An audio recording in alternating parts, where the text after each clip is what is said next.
Okay, so today we are inviting Dr. Alberto Franchini, and he's our research assistant as the chair of Modern Heritage Conservation of Technical University of Munich since February 2024. And he researched about the understanding the role of the user in the design and modification of the built heritage.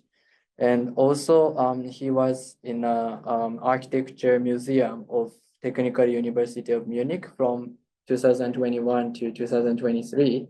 And he, at the time, he also researched about participatory architecture. Yeah, and also he received his PhD in history of architecture and urban planning from the IUAV University of Venice in 2019, and his thesis about the architect Giancarlo De Carlo, a well-known architect about participatory architecture. And today we got a lecture from him about his research, and our studio lab, our institute also now how to say now we are doing some research about participation in architecture and also participation in urban design. That's why today's lecture is very useful for our future research projects. And after the lecture, 45 minutes lecture, then we will have discussion time. So please think about your questions and comments. Yeah, so please start your lecture. Thank you. Thank you for coming. Yeah, thanks. Thanks for inviting me here. It's a great honor and a big pleasure to be here with you and to share my research, especially because I get to know what you are doing a bit from far away from Munich, where I am now, thanks to Shimizu, Shunsuke. And I'm interested in this kind of exchange, not just to give you input, but also to catch some input from you, because of course my perspective it's very different. I'm Italian. I studied in Italy and I'm working in Germany, so it's very Eurocentric position, let's say. So this is my perspective, and I worked also as an architect, but I have somehow more experience in research. So somehow my interest now it's more on the side of the researcher and on the side of the how can we somehow understand like past experiences, especially where architects try to work also with people, to engage people.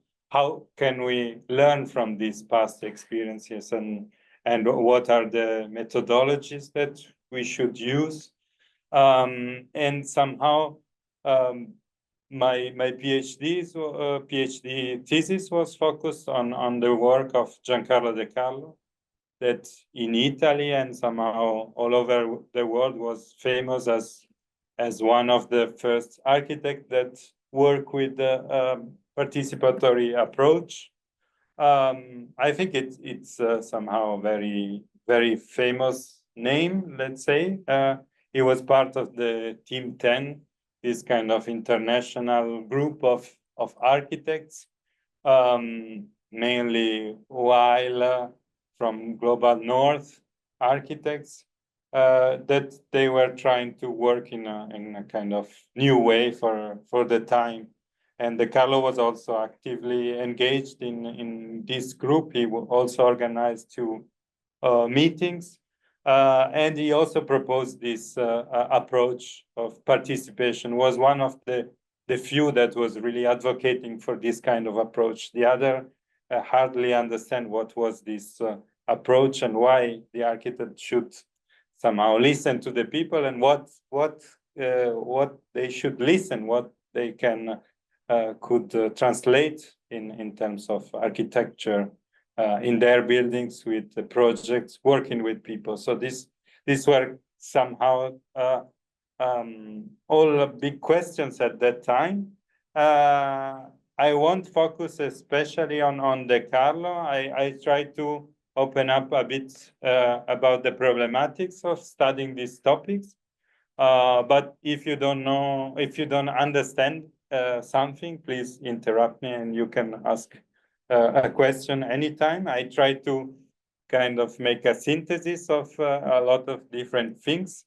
And I will mention also some names. So please, if you don't, if you are lost, just tell me. This is like a picture of a restoration that was going on in Munich, and that was involving all the people that were kind of the owner of this old building in Munich. We are at the end of the 70s. So somehow the period about I would speak, it is like spanning from 68. So when we have this kind of student protests and these upheavals all over the world. So just to give you a framework of the context to the end of the 70s. And somehow I will present some case studies also. So yes, it's working. So this is kind of the structure of my lecture. I will start from this kind of turning point in the history and also to analyze some of the kind of interactions that they were in that happened with the architecture, and then I will speak about all the other points. So let's start from 68 and let's start from De Carlo. In this case, there are many layers. This photo, it's very famous. It's presented also in this book that was published by some researchers, a group of researchers that was about radical pedagogies. And they start the book with these photos because somehow it's a special moment. De Carlo was the curator of this edition of the Triennale in Milan in 1968. He tried to create a new kind of Triennale. Triennale was a sort of cultural event that happened one time every 3 years. And it was more focused on products. So it was not like architecture biennale in Venice. That was the focus was architecture. In this case, the focus was on objects and on furnitures. And De Carlo tried to revolutionize this, put in the topic, a common topic that was like the greatest number. So the idea of De Carlo was how to face the problems of mass societies, giving a sort of humanistic approach. And he was involving many of his friends from Team 10 and other kind of international networks. So De Carlo was connected worldwide. There were also Japanese architects participating, like Fumiko Maki. And De Carlo also came to Japan at least one time for the expo in Osaka. Just to give you an idea, so it was a very mediatic event. It was also published everywhere in the world, but not much because of the content, but more because of these strikes that happen outside the building of the Triennale, the day of the opening. And somehow these were kind of mainly artists that were not invited to take part into the exhibitions, and they were protesting because De Carlo was speaking about participation. but not all the people, not all the artists were invited inside to expose their artworks and performances and so on. And among the people, there were also students that joined the protests. And this is De Carlo here speaking with Arnaldo Pomodoro. No, I don't remember the name of the artist. And De Carlo somehow proposed to the protesting people to join inside the Triennale to discuss and to put into question his work.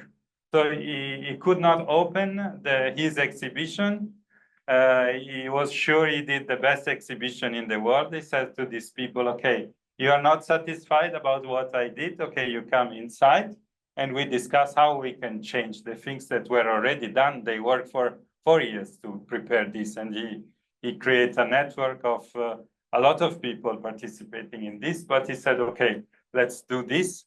And somehow the students, when they get inside and they saw this kind of exhibition, De Carlo curated the whole event, but then he also prepared some kind of exhibitions. You have to think that it was a big platform with a lot of different exhibitions, and De Carlo curated with the director, Marco Bellocchio, this kind of exhibition that was like exposing the protest of the students as an exhibit. So the students and the artists were thinking, okay, this guy is completely crazy. He didn't understand anything. He's just making fun of us. So they started to demolish everything.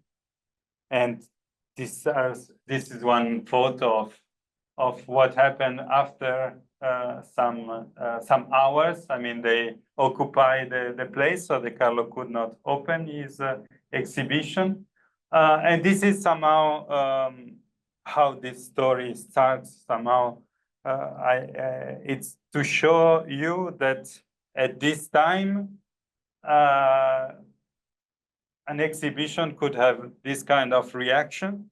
The people were very angry. And somehow there are two consequences of this, not directly linked to this event, but somehow they are correlated. So De Carlo had the possibility after this this commission to start a participatory process in 1969. So 1 year after, and we will see at the end. And also he became a very established personality somehow all over the world because of this contradictory event, but we will speak more in detail later. And this is just to tell you that this event had a great echo, and protest happened in the same year also at the Venice Biennale.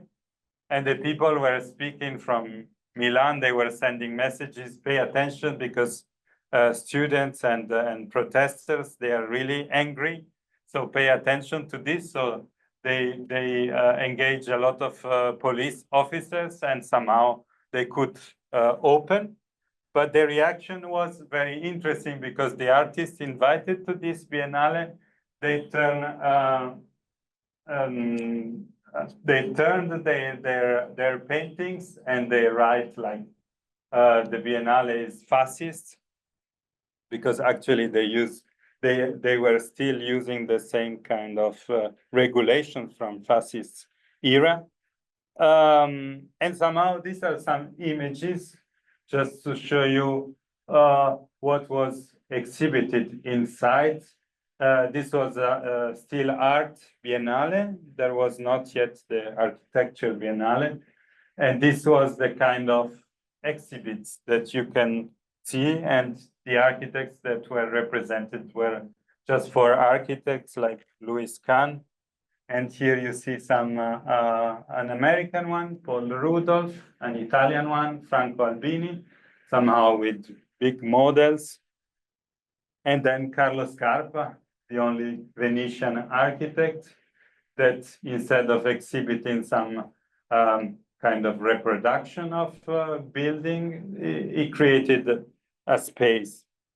So somehow this was the type of architectural exhibition at the time. And of course, participation was not kind of established topic as nowadays. But in the popular culture, participation was a great topic of discussion. For example, this is a song, an Italian song in which Giorgio Gaber was speaking about what does it mean to be free, and freedom, it says at the end, is participation. And of course, participation was proposed also on a political level. So we have many different parts of the society that were going in this direction. And this is very important. This is also why many established architects could sell this kind of topic. This is important because we are speaking about kind of big names at the time. Vorrei essere libero, libero come un uomo. Like the song. Vorrei essere libero come un uomo appena nato che ha di fronte solamente la natura, che cammina dentro un bosco con la gioia di inseguire un'avventura. Sempre libero e vitale, fa l'amore come fosse un animale, incosciente come un uomo compiaciuto della propria libertà. La libertà non è stare sopra un albero, non è neanche il volo di un moscone. La libertà non è uno spazio libero, libertà è partecipazione. So yeah, this is also to tell you that this song, it's a bit ironic because participation was really on the tip of the tongue of everyone. So it was difficult to understand if it was really something that was like giving a better result, or was just a sort of, I don't know, kind of empty discussion at some point. And I mean, this is like the result of this kind of intellectual discourses that happen. I mean, De Carlo at the time, he started in after the Second World War in 45 to speak about participation, and we are in 68, and he didn't build anything out of participation as we intended now. He just built after this event. So he was just speaking about participation, but he was not doing something like you are also trying to do. And of course, not to speak about self-building or this kind of things. So just to give you an idea, that was a kind of different word. And also this word participation was intended in a different way. But then there were other kind of fields in which participation was kind of a very important topic, like in graphic design. Actually, Sheila Levran de Bretteville, maybe for you it doesn't ring a bell, but is now an established feminist graphic designer from the US. And he spent 1 year in Milan, so he attended to this event, and her husband was working in the office of Giancarlo De Carlo. And when they asked her to produce like this Aspen Time, was like a sort of journal or newspaper that was produced during this kind of event in Aspen about design. She decided to give the possibility to the people to contribute directly to this kind of journal, and they could write directly on this piece of paper, and directly out of these pieces of paper, she produced the journal. So you can see also the different styles, and somehow this is to show you also the structure of how it looks, how it can look something made out of participation. But of course, there are a lot of different models. And so the second point, so the first point is this, that 68, it's a big event that somehow turned upside down some discourses that they started already in the 40s. There is this other aspect of transnational networks. This is a really important point. It's important also nowadays.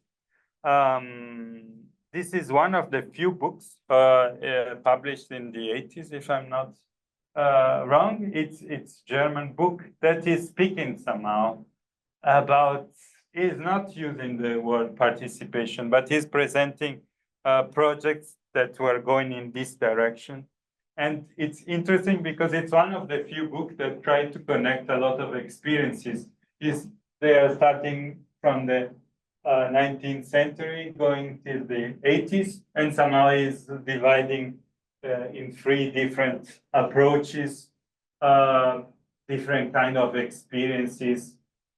Somehow De Carlo is absent.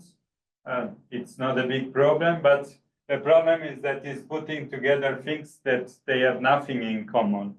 So they didn't study any kind of network. They didn't study personal relationship.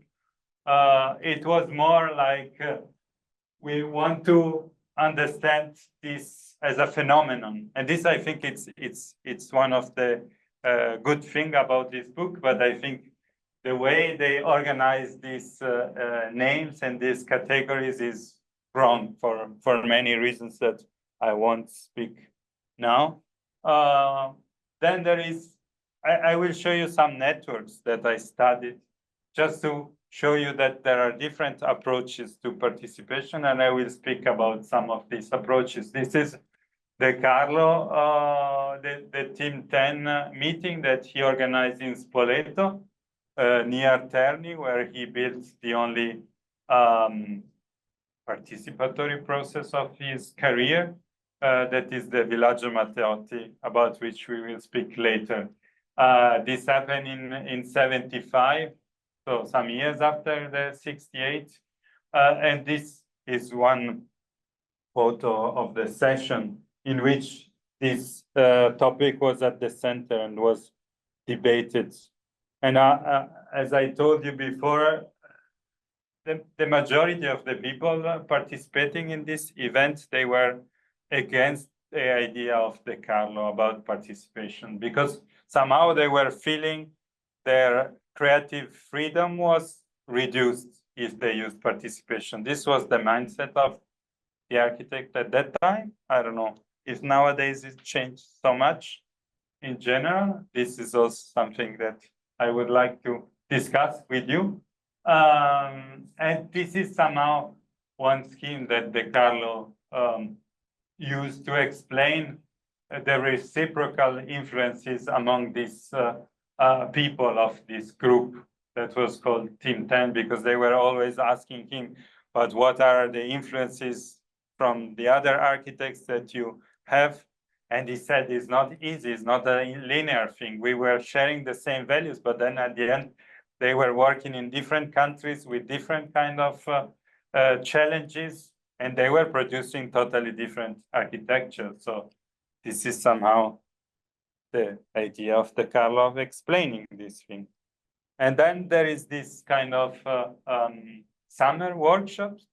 So the idea of De Carlo was that after Team 10, at some point in the 80s, Team 10 was no more working because the people were getting older and they didn't have the strength of meeting every year. He wanted to pass this kind of knowledge and debates on a new generation. De Carlo was at the same time, he has an office in Milan, he was teaching in Venice, and he was teaching at MIT in the US. But he was not satisfied because somehow he was always limited by all these universities that have their own structure. So he wanted to found a summer workshop, and that took place once a year for 2 months in Urbino at the beginning, and then they changed the cities. And the idea was that the students were working before going there on far from the city of Urbino, and then going there, they were getting to know the city, and they could also somehow use participation as a sort of tool for their project. But there was a big gap that this was meant to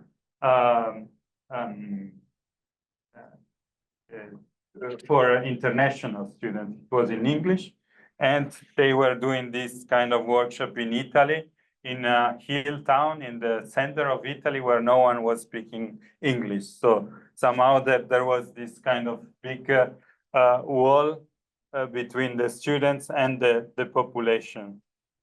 But somehow for De Carlo, this was not the point, because he was sure that this was not the biggest point of participation. It was not directly to speak with people, and it was like of naive for him that the students in 2 months could speak with the population, with the inhabitants of Urbino, and grasp something useful for their project. So the idea was to give some lectures and to invite kind of important architects and lecturers debating about this topic of participation, but not actually doing or working with really direct contact with the people. So this is a second contradiction of De Carlo.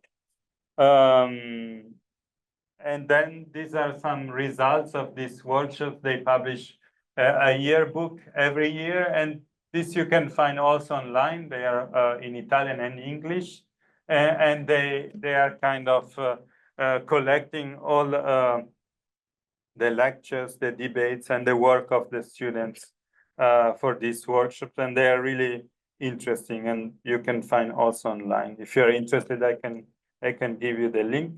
And then there is another kind of platform that De Carlo established more or less in the same years, in 78, if I'm not wrong.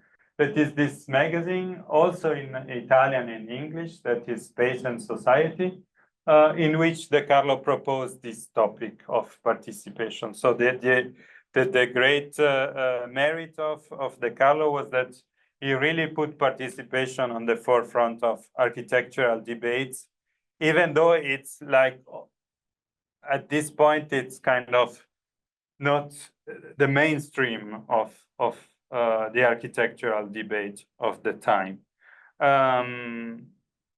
This is one text that I published recently, in which I kind of explain that all this kind of network has also an impact on the production of De Carlo as a kind of writer, but also as an architect. So he changed his idea of participation over the course of the time, also because of this international network and these debates that he was searching also with the students and with the other colleagues. And he changed completely his ideas, and we will see how. And this is somehow another network, also Italian, but I will show you also another network. This is around Casabella. This is a group of younger architects compared to De Carlo. De Carlo was born in 1919, and these people are around 30s. They was born in the 30s. And so this was more the generation that participated in 68. De Carlo was already 50, around 50. And these people were also proposing this idea of do it yourself. And they have a different idea of De Carlo. De Carlo was still thinking that the architect was a sort of intellectual, and that architecture was still a sort of art, and although social art. And these people were more radical somehow, and they were also questioning the role of the architect. But somehow they never really were able to work with participation and to build some buildings out of participatory experiences. But we will see that all these debates are important, and somehow this is to show you that if we are able now to do something, it's because they started already in the 68 to speak about this. And this is another picture. And this is an English architect, Walter Siegel, and this is in Darmstadt. And this is to show you another sort of network in which self-built was at the center. And it was a different culture. He was like German mother speaker, and he had the possibility also to get in touch with many architects during his life from Germany. And he had a sort of big influence, and this is somehow my research focus now. And in Germany, somehow, yeah, if the period is between 68 and 89, the geographical focus is between Italy and Germany. Italy and Germany because they are the country that I know best, but also because they have a totally different approach about, or they had totally different approaches about participation. On the side of Italy, participation has always a sort of very strong political meaning, and also it involves a lot of debates with some kind of wider audience. And in Germany, it has a more pragmatic approach, and we will see how. And these are two covers of this magazine from Munich that was very important at the time, and he was. They were publishing a lot about participation. Also on different kind of scales. On the left side, you see it's speaking about self-building, and on the other side, it's speaking more about on a urban planning scale. And then there was another magazine in Germany that is still nowadays very important. That is Arch Plus. That was also proposing this as a relevant topic, also on a wide spectrum of scales and approaches. But then we pass to the third point. So how to look at participation? Somehow, I think, at least in Germany, there is a problem among architects that they are proposing nowadays participation, but it seems they are always reinventing the wheel, the same wheel. I mean, they are speaking about participation, but they have no knowledge about what happened in these years. Of course, it's a different context, as I show you with starting from 68, but still, I think you can grasp something. Although what you can grasp from that time, it cannot be linear. We cannot use anymore the same approaches most of the time because they were kind of not a success or they have problematics, but still I think it's helpful to know what happened and how and what can we learn, what is still valid and what can be improved, I think. And this is one first scheme. This is a very famous kind of essay that was written by Sherry Arnstein that is called The Ladder of Participation. This is a graphical interpretation. And this is just speaking about participation. I mean, it's not connected with architecture or explicitly with urban planning, but it's just to show you the level of participation. This is somehow manipulation, no? So also it can have a negative meaning, and then the best is when there is citizen control. So when kind of initiatives are starting really bottom up, and not just for choosing the color of the doors or the window frames, but also the budget and the meaning of what is going to be a new building or a piece of city. And then there are some intermediate level. And somehow the Carlo is somehow in this kind of middle level. And then we will see somehow more top level. And this is a scheme that I like a lot. It's not so nice, but it's from the Carlo, and it says, what for me is important is always speaking about the fact that architecture is not an object. And somehow to understand architecture, we really need to understand the process. And also as a researcher in architecture, or also for you as students, you cannot have access to architecture just looking at a sort on a phenomenological level. This is just one layer that is somehow super important, and we cannot escape this. But somehow, as we are kind of professional, we need to understand that this building is built in this way because it's the result of a process, and also this kind of process is continuing after the construction.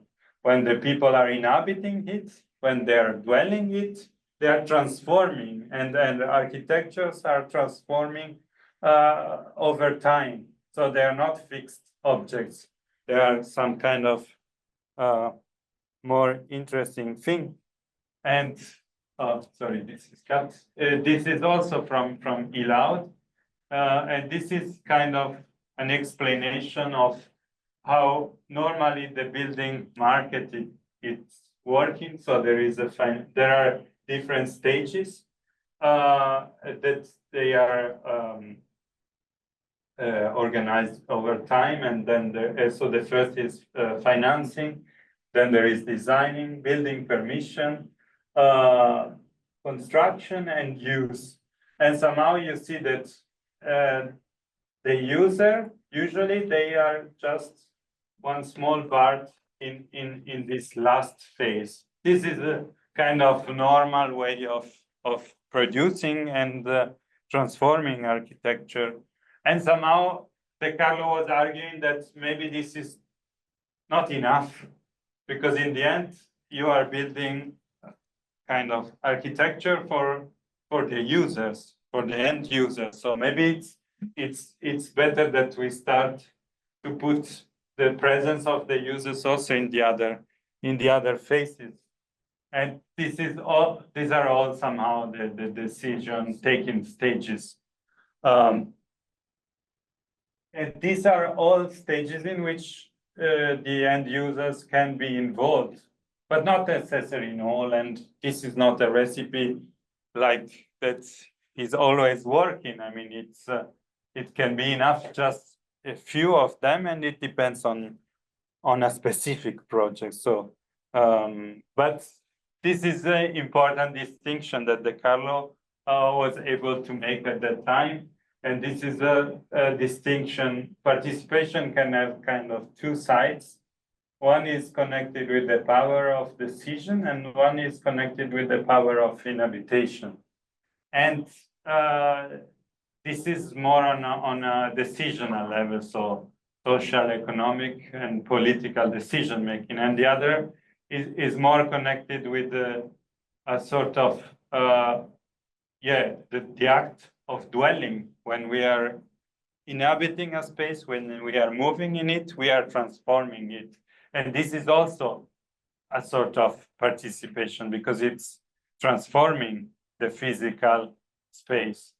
And in the 80s and 90s, De Carlo changed a bit his idea of participation, and he was more interested in the second side of participation, because somehow it says a lot about the quality of the spaces. So this idea that also the spaces can generate kind of participation. This is, of course, it's a sort of very abstract, but somehow if we are looking about what is saying, it's about the physical aspect. So about how a space is organized. So the idea that, for example, this is typical in the Carlo layouts, that we have a lot of intermediate space that like is never designing a simple corridor, but spaces in which you can gather together. And this is about the quality of architecture. And then, of course, the options of use. So it's good for architecture when you build something that gives multiple choices. So you can live in different ways, and this is important. It's not an architecture that gives you just one possibility, but it's open to many possibilities. And then, of course, the encounters that I spoke before. So the idea of gathering together, but also sensory experiences. The idea of exploration, so the idea that you can enter a space and you can discover things, and so creating kind of interest in the users, also in unexpected ways. And this is also a building out of participation. But somehow we won't speak about this, because somehow this is a different approach, and it's approach that is less analytical than the Carlo and another architects that I will speak about. So I'm more interested in architects that really try to kind of think about the process, and they add a sort of structure, and they try to really kind of work on intellectual and professional tools, how to interact with people, how to really grasp something from the users. Although it's not always easy to understand from De Carlo. First of all, I will speak about this, that is the Villaggio Matteotti. This is the scheme. So this is a sort of big neighborhood that was planned for the city of Terni, that was 100,000 inhabitants in the center of Italy. And it was a sort of company town that was revolving around this steel factory. And the idea of De Carlo was that it was not possible to build directly something without speaking to the people. Although the biggest challenge for De Carlo, it was that they didn't know exactly the people that were going to inhabit this kind of houses. In the end, they built just 240 of these houses. They were kind of, it was kind of low-rise high density scheme, so 3 floors with kind of maisonette, with split level, very interesting from a kind of architectural point of view. And this is one of the few stages of the participation in which there was a group of people, and then and then De Carlo and some assistants and other architects speaking with the people and trying to grasp something. But of course, it's not easy to trace the direct requests, because there were not the people were not assigned already to the houses. But on the other side, De Carlo was kind of trying to solve a problem that was like giving a big flexibility to the housing schemes, and a real sort of flexibility. This was kind of variation on a local typology within the same type of dwelling. And this was a critique of De Carlo on the kind of way of building at the time in Italy, in which all the kind of variations were in the end useless. This was not a real kind of variation in the kind of dwelling that the market was offering.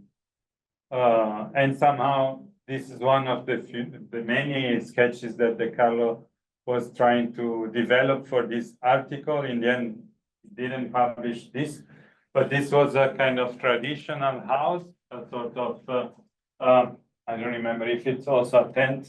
And the idea of the Carlo was to show that the variation inside this kind of, the different lifestyle, that the same typology of tent were presenting also variation on the outside. And this for the Carlo was very important, that the buildings could also from the outside expose that inside there were different people living there. So this plurality of lifestyle was very important also as a sort of poetical and architectural way of expression. And this is, yeah, and this is the scheme of the Carlo. These are the typologies that the Carlo designed for these people, and this they could also have some other variations, and the people could really decide where to live at which level. There were 3 levels, and then what kind of inner wall they could adjust. And in the end, there were like 45 variations within 5 typologies of units. And so, yeah, there were kind of a lot of variations possible. And this is kind of the scheme at the ground level. So you have this kind of blocks parallel, and then you could also kind of cross in this transversal way. And this is kind of a different kind of typology. And this was the realized part, and this was the part that was not realized. And the idea of the Carlo is that they could learn out of this part also how to develop new kind of blocks and typologies, and also to speak with the people to understand the limits of what they did, but somehow they didn't succeed in going further. So this was realized in 1975. And these are kind of the adjustments that were permitted in this kind of general scheme that the Carlo planned. And this is the final results in the 80s, how it looked in the 80s, and also in the 80s, but with colors, and somehow to show you like the architectural quality of this. And then there is another aspect somehow that is missing in this narrative, that is how these people were living inside of this. So the most important and challenging part for me is to understand, like 50 years or 40 years after this kind of big participatory events that happened in the 60s and 70s, what is really what is the impact in the life of the people. And this is not connected directly with participation, but is one of the first sociologists interested in architectural history that was kind of questioning the role of the architects as the only author of the building, and it was trying to incorporate the users as also kind of co-authors of the building. And these are some photos from the inside and outside, where you see somehow how these people are living inside. And then I will skip some photos, and I will go to the last examples, and then I will close. And this is just this is in Munich. This is some years after De Carlo. It's another generation of architects, younger than De Carlo. These are Doris and Ralph Tuth. They are not famous outside Germany.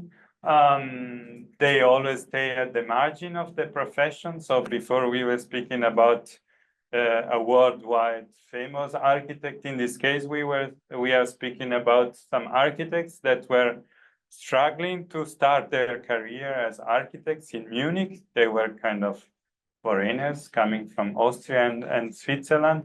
And instead of waiting for a commission, they decided to self-finance a building for their own, so an housing, and they decided to do this with other people. So what they did is they created a sort of cooperative, small cooperative of inhabitants.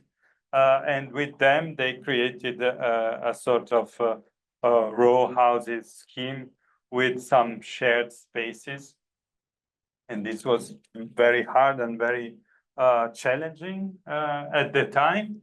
But somehow was important for their career because they based their career and their fame on this only building that was built by non-professionals. It was self-built in wood at the time when wood was not used anymore in Germany as a construction material. And it was built in wood, not because it was ecological material, but because it was cheap, because no one was using it, especially in this kind of big scale. It's like 36-meter long. So they have also to understand how to build in this way, despite the rules that were kind of not helping them in building it. And what is interesting is that in this case, the architects were working together with the clients and the users. They were more or less of the same age. And they were all like, they have all a university degrees. 3 of them were engineers, so they were participating in the calculation also of the structures. And they could understand somehow the meaning of this building. So the idea was also to create something that was against the rules of the markets. They were kind of Marxists.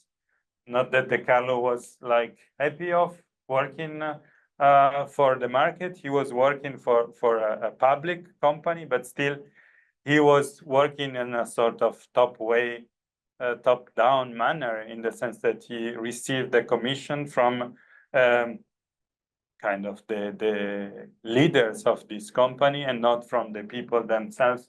In this case, the architects were searching for people collaborating with them. They could also understand each other. They had the same degree level, and they were architects at the beginning. De Carlo was a very famous architect, speaking with people that they don't even have like a primary school degree in many cases. So this was a big gap. And he also didn't know the people that were actually the future inhabitants. This was the second big limit. And the idea of, in this case, of Doris and Ralph Tooth was to design 2 different tools. One was called Regie Book. So the idea was that the people, without knowing anything about architecture, they should record their ideas of how they want to live and how they want to live together in a sort of notebook. And each participant had to deliver this. This is 1 page only. So also they were basically all families, kind of traditional families, apart from one. And so male and female were doing the booklet also independently. And then somehow the idea was to collect this and start sessions of discussions that happen each week. And they last for more than 1 year, I think. And the second tool that they designed was this kind of standard book. And this standard book was developed just by the architect, and it was about developing a construction system in wood that was like it was working like this, like the main structure, the load-bearing structure was delivered by a contractor, and then all the rest was to be built by the self-builder without experience in carpentry.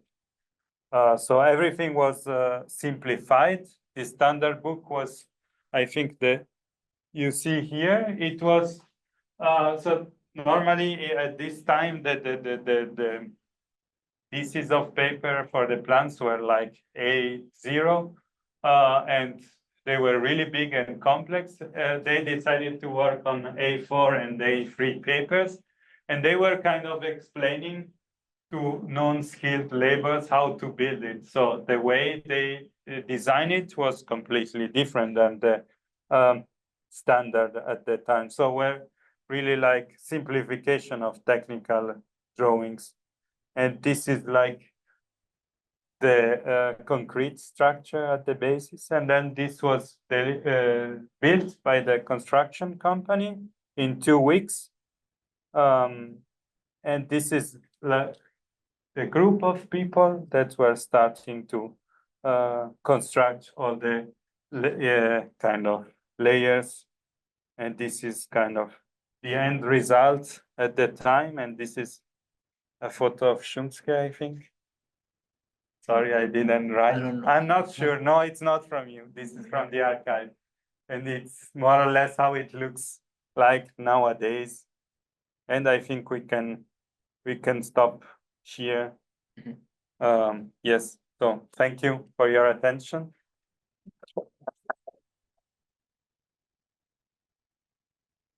And yeah, if there are some questions. Yeah. So thank you for the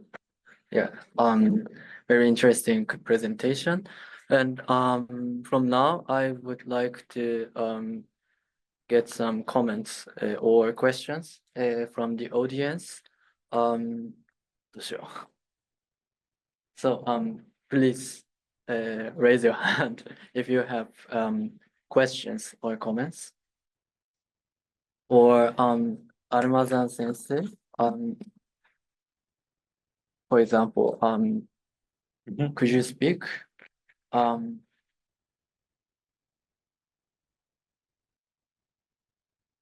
Hello, can you hear me? Yeah, but Yes. I would like to. Yeah. Okay, so I'm going to start with the first questions to break the ice. Thank you, Alberto, for your presentation. It was really interesting, and I really appreciate that it's full of images. And I think you mentioned something quite important, which is the fact that I mean, you mentioned one expression was like German younger architects are now kind of trying to reinvent the wheel. I think that's very important. I think it's not only happening in Germany, but in many other countries. So I think kind of learning from the past experiences is a key in order to kind of advance in this field, which I think is very important.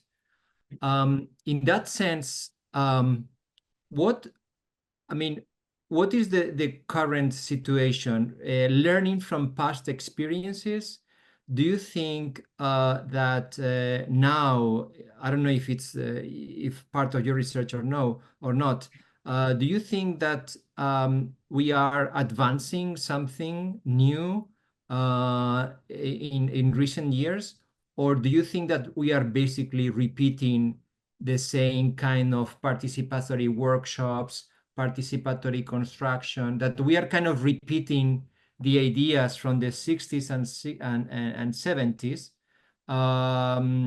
Because this is a little bit my impression, no? I would like to know your opinion.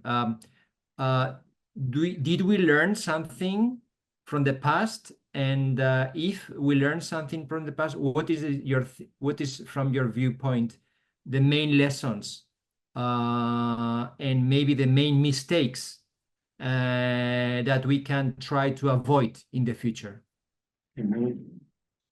Thank you very much for the question. I think it's very interesting, and I don't know. I think on one side, I can just give my point of view and my personal connections or knowledge. I mean, I am more in contact with some German architects, and yeah, my impression is that I mean, I'm just limiting to German architects because I don't know exactly what they are doing, for example, here in Japan.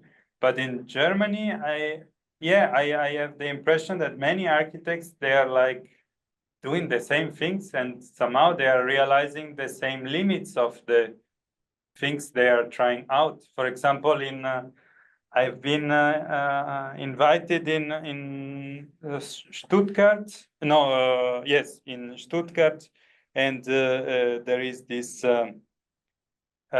international exhibition of buildings now, and they tried out some participatory experiences, and the idea was to like build a one-to-one model of the future housing schemes and to collect the impressions of the people.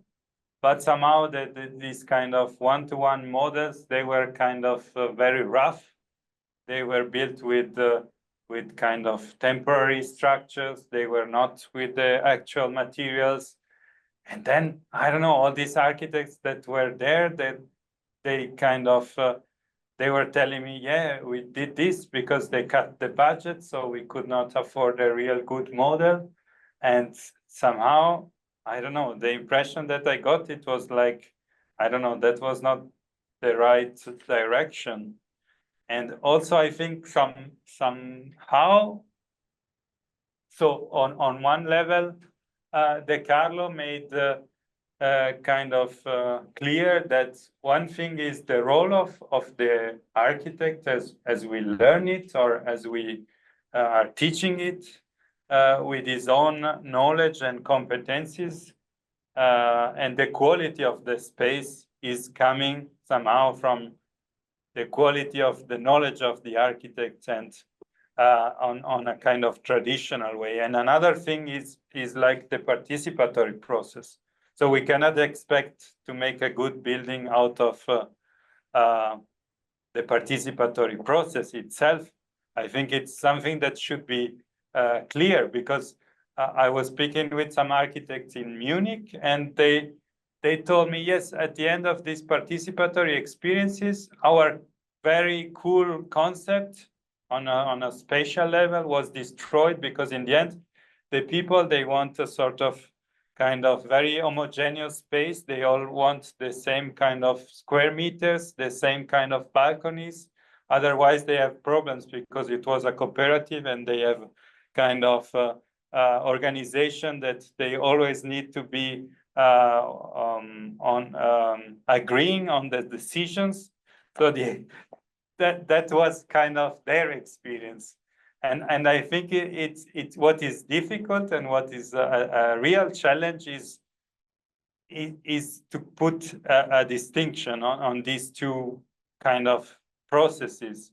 One is the participatory process, that I think it should start right at the beginning, and it should involve the people, but at some point there is an architect that decides, and this is kind of, yeah, something that it's still hard to grasp and to make a distinction on this level. But on the other side, you cannot start an architectural project without knowing the kind of requirements and the desires of the people. I mean, this is normal when you are doing a single family house.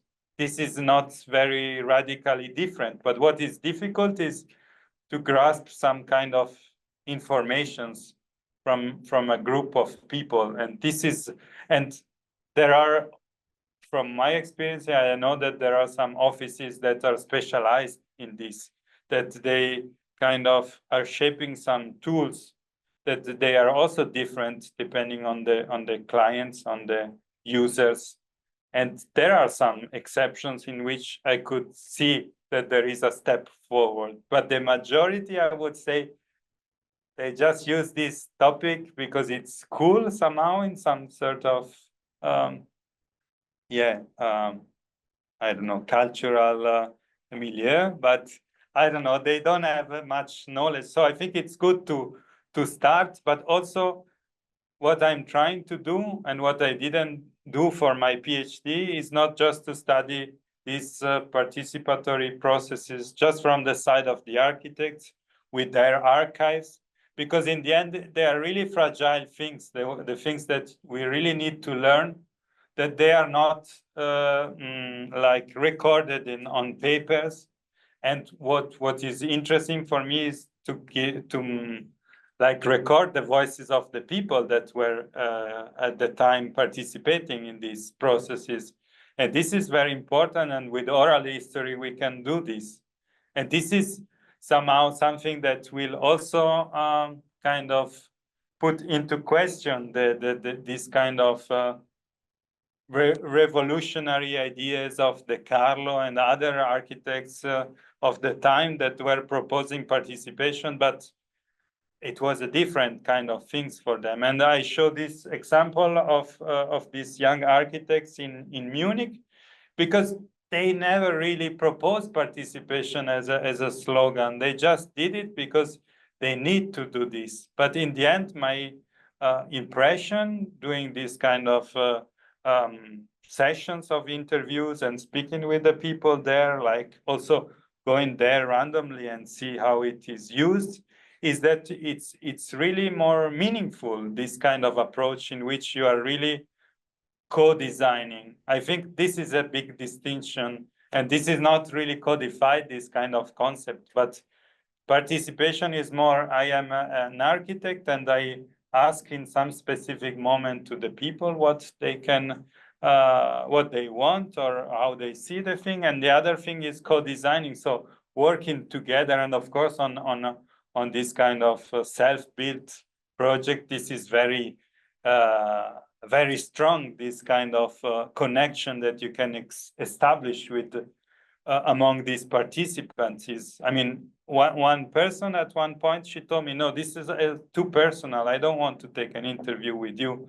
There are too many memories and it's too private for me. And this, I think it's a revelation of how strong can be participation if it's real, if it's really something that is shared and it's co-design, self-building. And this is, so I'm more interested in this kind of, and my impression is that in Germany, they did well at that time, but yeah, nowadays there are few exceptions from what I know.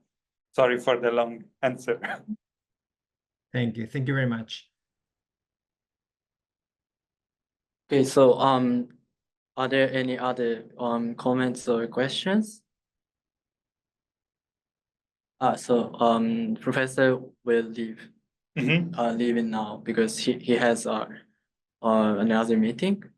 So thank you. So from the audience other side, yeah. Okay. Kind of question and comment. First off, thank you very much for your presentation. Really great. It was really nice seeing how the history of participation started discussions. I think that was very important because my idea it started with people actually partaking in the process, but I can see that the process actually starts way before. And in the past, it's very interesting to see that they were trying to address it with discussions, but they were not doing anything. So they were mainly having discussion of how to address the user's needs and so on. And then nowadays we have the concept of self-built. And I think that like throughout those years, or my perception, I feel like there's something lost because from one thing you are discussing how to address the people and their needs, and then today it's like you are doing it yourself, right? But for me, I think participation should also include other phases, as you mentioned before. And I wanted to ask in your own experience, for example, the part where people partake in the conception part and like giving this whole meaningfulness part of the project. And later on, how would you, for example, in any kind of case study, show how people would continue managing it? But myself, I've been part of many workshops, international workshops that you also mentioned, like EASA International or MEDS, for example, where we would gather in this specific country, where there's like an issue, we would build something. And we also included people who are living there. Usually we had access to people who know English. So it was very easy to work together. But the main problem was afterwards, like what happened with those projects. And in most cases, this very beautiful experience of 1 month in this foreign country, learning about the culture and everything and producing something together, after 2 months it would get destroyed or the city would just remove it.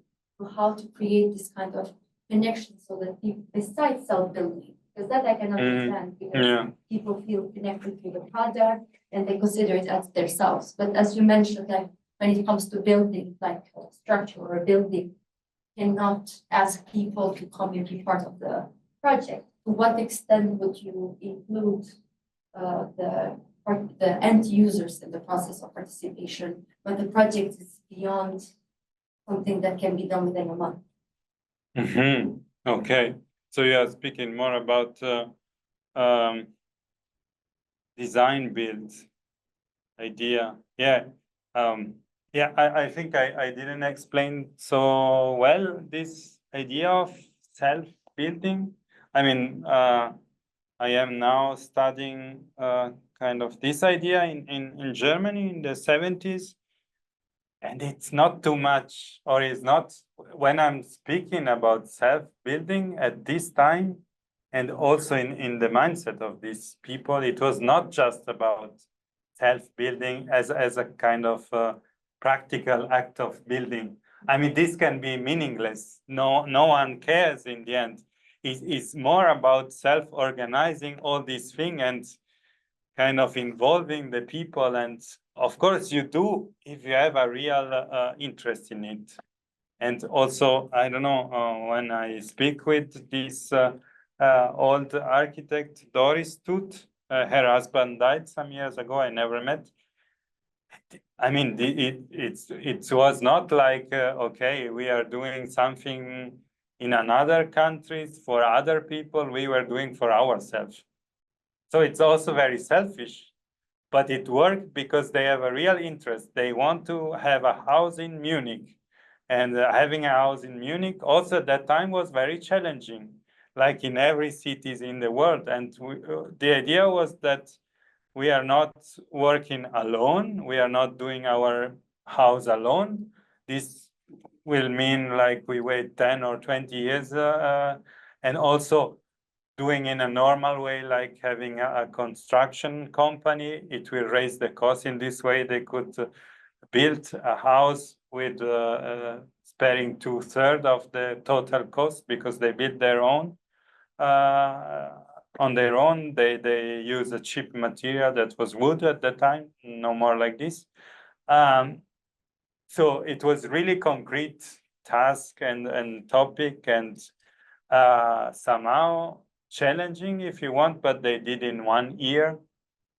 I don't know if with the design build workshop, it cannot be the same. I think we are not used anymore to think to plan in 3 years time, or because they started in 74 to kind of find the other people to build with.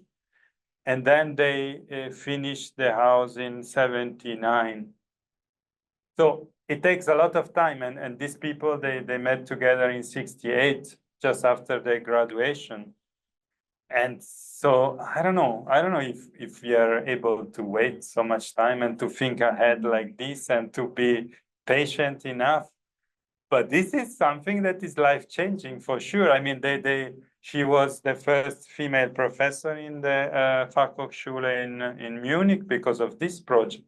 They did other projects without participation, but this is the real kind of experiment, and this is kind of social architecture. And I don't know if in 1 month's time or 2 months, it's also a normal project. You don't do a project in such a short time. I think that the difficulties is to teach participation to the students. This is not easy. I mean, on a theoretical level, it's easy to say what it is, but then I don't know. I think it's good to try also to build on their own, on your own, and this is for sure. It cannot be bad. I mean, it's. But yeah, I don't know if I answered to your question. Because I understand it's a very hard question, to answer because it belongs more to the future rather than now. I think it's something also, as you mentioned, it's a process. And that kind of process may be something that needs kind of inserted in our mind from the beginning of the project rather than midways or usually in the end where we use it as a fancy term in order to. I think in general, it's good to speak with the people and also but not just with the users, also with the people working in the building departments for the cities. You have to reach a building permission, and it's better you speak with them if you want to make something out of the normal or something different. It's better to speak with them and with the fire department and so on. And with politicians and De Carlo is the example of this. De Carlo spoke always with a lot of people and he reached always what he wanted.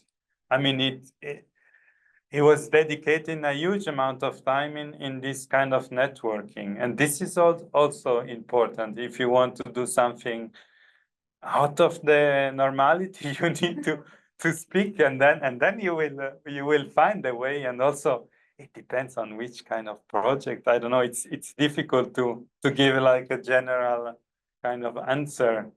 I think if you have this mindset, you will find the way and then, yeah. But also to speak with anthropologists and to go outside the circles of architects. I think this, we are not used to do this. I think this kind of sensibility, it's not in our kind of, yeah, we are not trained for this. I think we are trained to see the bricks and how a structure works and how to make a nice space, but we are not trained to learn from people that are coming from other countries. And I don't know, it's difficult, I think, and there are specialists for this. I think this is the mistakes that many architects did, that I don't know, they want to make on their own these kind of things, but there are professionals for this. This is good. You should have this idea on yourself, but then you need to find someone. It's like with structures, you cannot calculate complex structures, but you can have a vision how you want the structure, and then you speak with a good engineer. And the same is with participation. You need to find a specialist. There are specialized people on this. Yeah. Thanks for the question. So yeah, I think we run out of time. So but you can take a question, but briefly. You don't have to answer now, but I was Please. like the question answer later. But like, what is the role of architects? We used to have power, probably now we don't. And with participation, we're gonna lose everything. The role of the architects. The second question is about the relationship between architecture, participation, and representation.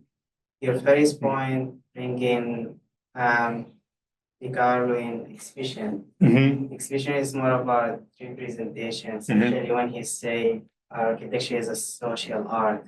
And we always kind of represent buildings, represent towns, people in an exhibition.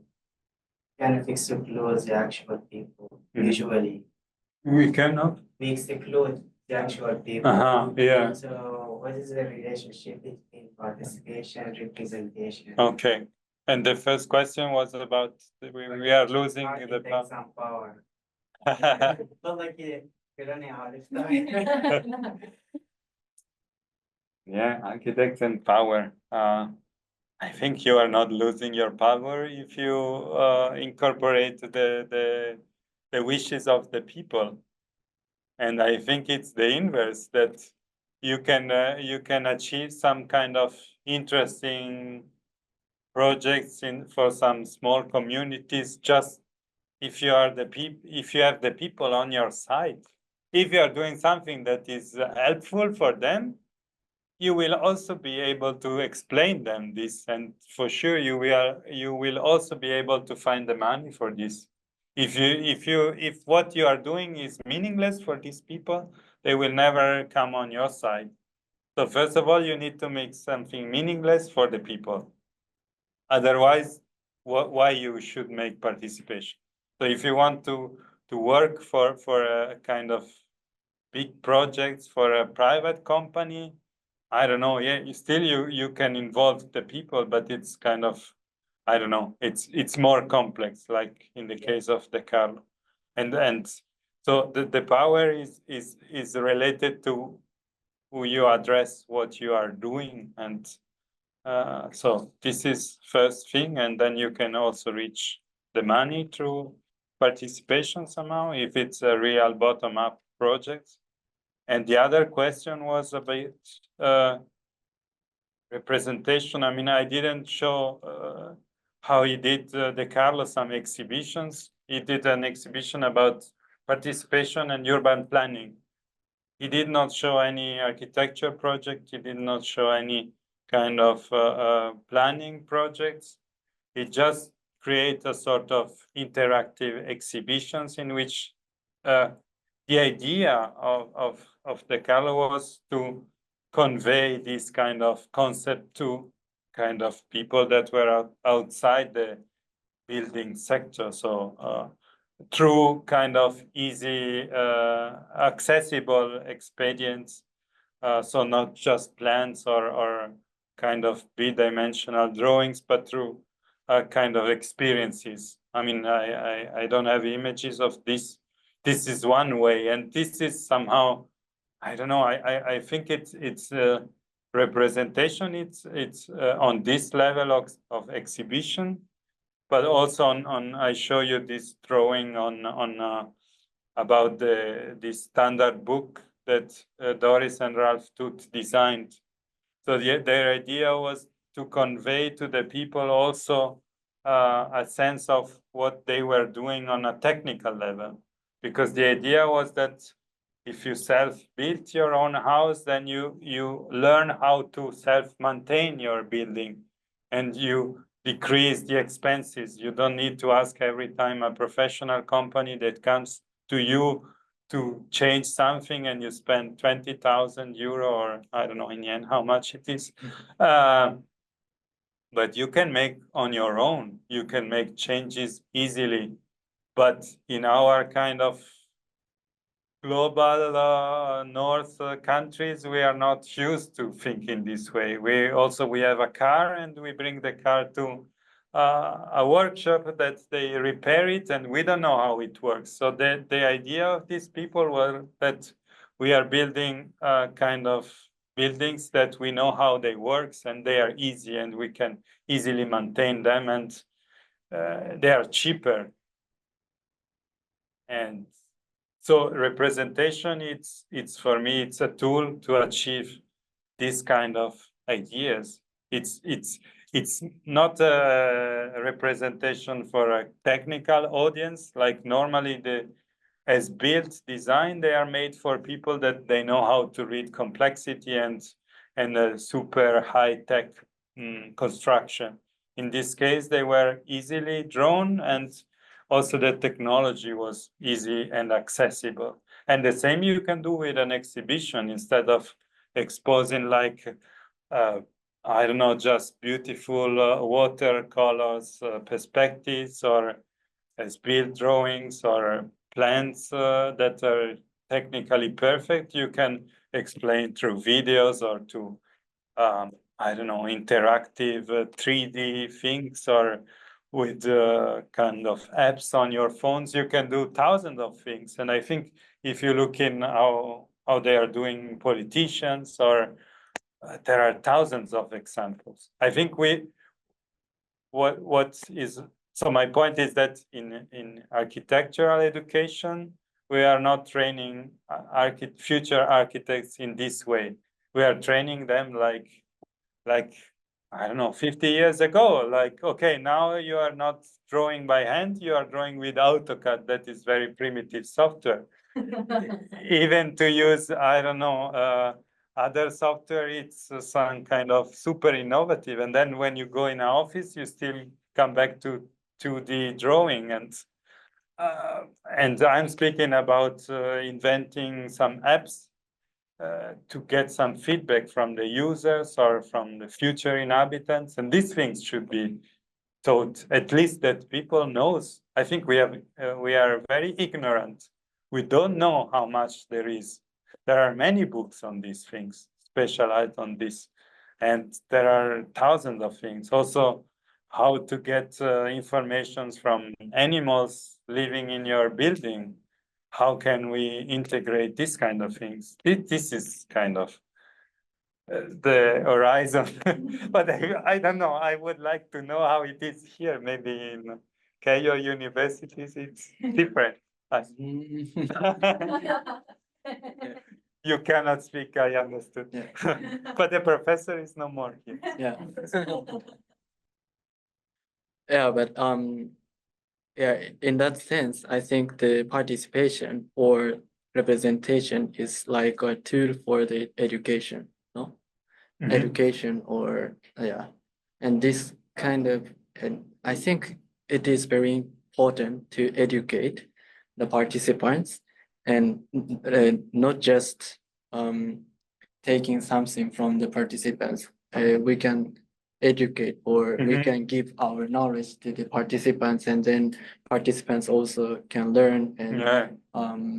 growing up through the process. And this things is very important, and I think Giancarlo Ricardo was aware that this importance. That's why he was publicated from with the several tools like exhibition or journal paper, or he tried to include many people from the first step of the designing of urban projects. And I think this point is very important for the participation. And yeah. Yeah, I think it's So true. I mean, I participation didn't is mention too education. much. It's Yeah. it's an exchange. These kind of processes are exchanges, and also, I don't know, this idea also at that time was very present in Italian, in the Italian kind of debates, or I don't know, like cultural scene, that the intellectual was a public figure. And it was always like this, that the architects, but also, I don't know, the writer, the poet, or the artist, they were always thinking that they were not speaking to stupid people. They were speaking to people that can learn something. And they always have this kind of pedagogical aim. I mean, it was not like nowadays, sometimes you see some works of art that they are made like for stupid people, that they have a lot of money, but they are not communicating anything. There is no kind of reflection on anything. At that time, every kind of professional was thinking that they can change the societies, and things are changing if you start from teaching and sharing a debate. And this was very strong in the Carlo, but in many architects also in other countries. And this is, I think it's like we are doing now. I think it's, I don't have a kind of any answer to how to do this in practice, but I think it's good that we are speaking about this, and we are thinking somehow about the importance of this. I think, yeah, it's a good moment. Moments like this are important, no? To share our thoughts, and I think it's always an exchange. I'm always also curious to hear from you what is your experience. And I didn't have experiences like this. For example, when I studied, I didn't have the possibility to do like this kind of design build workshops. So I think it's good to get familiar with this kind of approaches, and then you can always be critical. You can always say, "Oh, this was not perfect, okay," but then you know how to do better next time. Yeah. Okay. Okay, so Thank you very much. Thank you, and yeah, the meeting, the lecture is over. Yeah, and thank you for coming to the to Japan and to present. Thank you for your the lecture. invitation. Yeah. So Thank you for your attention. Thank you.